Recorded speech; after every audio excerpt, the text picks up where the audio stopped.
Tere! Mina olen Kristjan ja tutvustan teile Mudlumi romaani Poola poisid. Teose autor on Mudlum, kodaniku nimega Made Luiga, kelle sulest on ilmunud sellised teosed nagu näiteks Tõsine inimene, Linnu silmad ja Ümberjutustaja. Selle 2019. aastal ilmunud romaani kaanekujundus on kindlasti nii mõnegi lugeja jaoks pilku püüdev, aga minu tähelepanu pälvis see teos sellega, et see sisaldas sõna Poola. Kohe tekkis huvi, et mida võib üks Eesti kirjanik minu isamaa kohta teada ja kirjutada. Nii nagu raamatu pealkiri ütleb, siis see raamat räägib ka Poola poistest. Siiski pean tõdema, et see lugu pole ainult Poola poistest. Autor kirjeldab väga detailselt, kohati isegi poeetiliselt elu, mille sündmustik toimub põhiliselt Poola rahvavabariigis Varssavis, arvatavasti 1980-ndatel. Loo tegelasteks on Poola inimesed, kelle värvikas elus toimub nii mõndagi.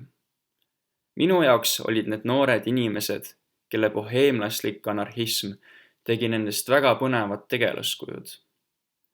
Selles ilukirjandusteoses on kõike: noorus, armastus, lootus, läbikukkumised, emotsioonid, plaanimata lapsed, sigaretid ja alkohol. Sellised asjad, mis tihtipeale käivad noorusega käsikäes. Raske on romaani žanri määrata, kuna see on väga mitmekülgne teos. Mõnes kohas on see meelelahutuslik lugemine, mõnes kohas on aga keerulisemad filosoofilised küsimused, mis panevad lugeja elu järele mõtlema.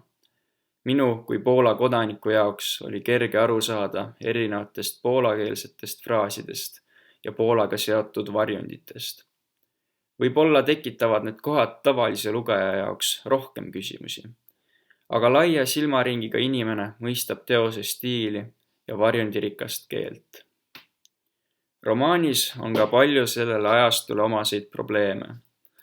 Kommunistlikus Poolas oli selliste kunstiinimeste jaoks elu raske. Puudusid rahalised vahendid ja tsensuur piiras inimeste arvamusi.